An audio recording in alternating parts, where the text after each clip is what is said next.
I kill you, I am bound for hell. Hi folks, and welcome back to our chat with Michael J. Bassett. It is a price I shall gladly pay. And a lot of religious symbolism in there as well. A little bit of religion in there. I mean, Yeah. his body's etched with religious symbols. Yeah.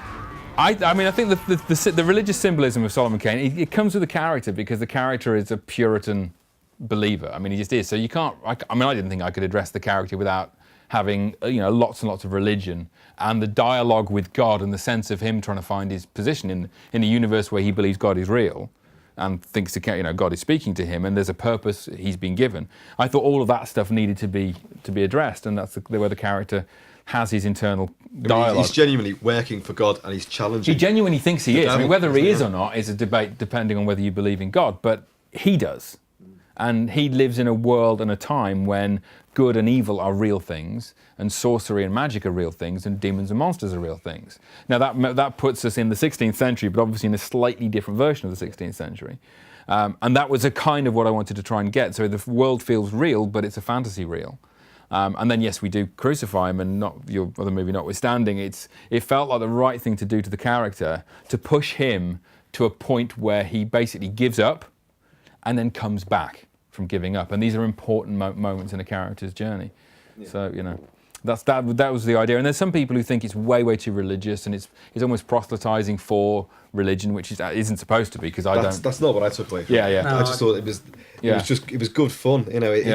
Whatever your religious beliefs are, I don't think it pushes them in either direction with the movie. Well, that's a good thing. But it is the character, as you say, it's totally what the character's all about. Yeah. So it is kind of essential to do. Yeah, I mean, that's what I wanted to get at, because it's a character-driven piece. And I didn't want to start making a statement one way or the other. But people will inevitably read into it, and people do, and they have done. And I get called on it very frequently. Some people think it's blasphemous, some people think it's great and it's positive.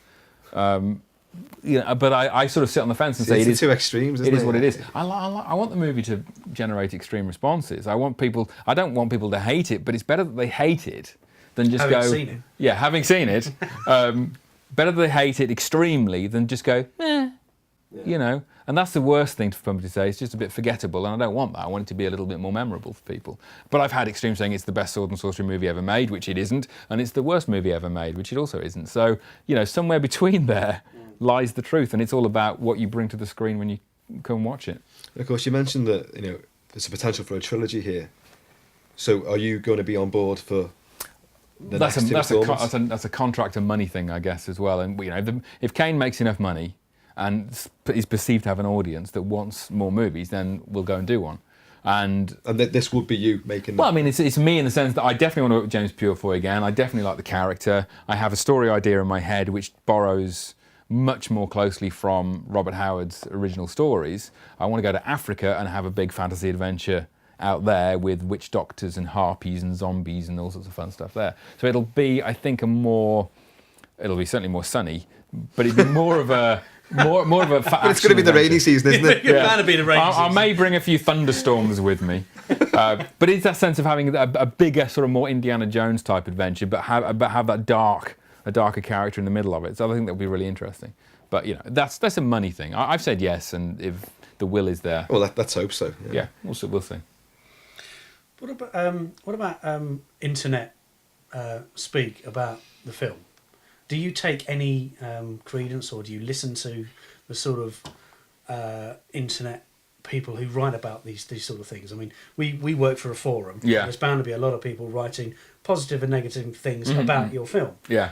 We're just one forum. Of course, you've got the entire world. Yeah. Once it's released to the general public, people are going to be saying, yes, it's great, yes, it's crap, or whatever. Yes. And somewhere in between, Yeah. hopefully. Yeah. Do you take any of that criticism on board? Does it bother you? Are you interested? Of course, it bothers me because I'm a human being, But then, no, the truth is that there's a point where there's too much noise, if you know what I mean. It's like when we premiered the movie in the Toronto Film Festival back in September, right? Obviously, we were all keen to see what the response was, and the response was genuinely really good, right? So that's great. Because that's a crowd of people, a couple of thousand people turned up who really wanted to see the movie, had been anticipating it, and were genuinely excited about it. So they came, I suppose, predisposed to have a definite feeling one way or the other. Now, we got some incredibly bad reviews out of that screening, and some incredibly good reviews out of the screening.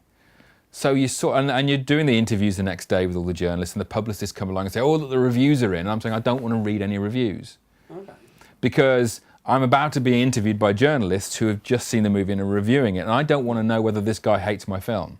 Okay. Because I can't talk to somebody who's just said, "Oh, by the way, your movie sucks." I mean, I can as a professional, but you just feel a little bit.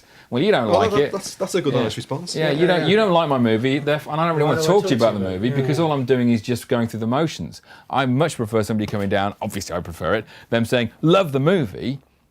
Let's talk about it," and then I get enthused about it as well. But there's a point where there are just too many comments and opinions and reviews online. And how do you find your way through it? I can't, because it's like done. It's like I think I've got a cross section of how it's going to be. Some people hate it and say it's a bad film, and some people say it's an absolute masterpiece. And it always falls somewhere between the truth of those things. And I've stopped looking. Interestingly, when the movie was first announced, I communicated quite a lot with the Robert Howard forums, just saying. The what? It's an in-joke, you won't get it. Just saying, I'm the director of the movie, I want to pay respect to the character, but I'm going to do my own thing with it. Right. And some of those guys, and it is almost exclusively guys, have been really supportive and finally came to see the film and really liked it, and some of them have slagged it off and said it's nothing like what they wanted. And particularly with a character who has a history, and people have an expectation of what it's going to be. The risk you'd always go. Yeah, I mean, Kane is a pretty obscure character in the annals of mythical characters.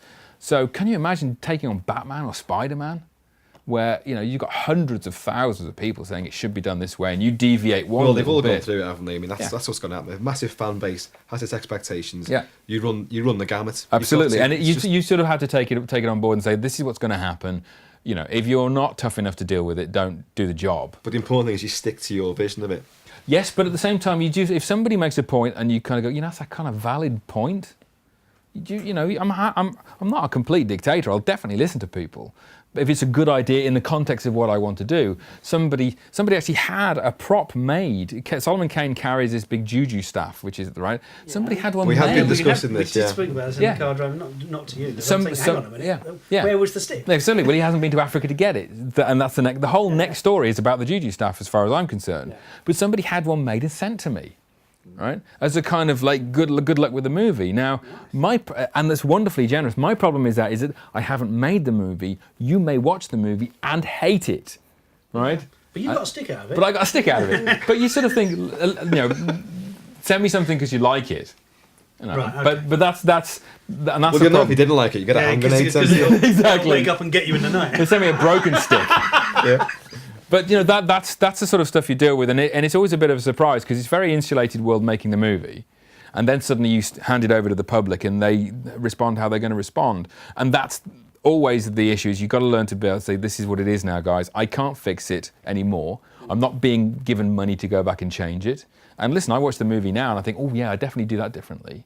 Or I definitely move these around or cut that differently or pace it differently. But the movie's done. That's inevitable though, isn't it? You're always going to see little things which you tweak, but at the time, there's no way on earth you could do it. And as you say, you can't go back into it and change it. No, now. I mean, you can keep... there's a point where they just pull the plug on the money and you say, the movie's done, walk away. And you have to be able to just do that. And I know directors who never really finish their films.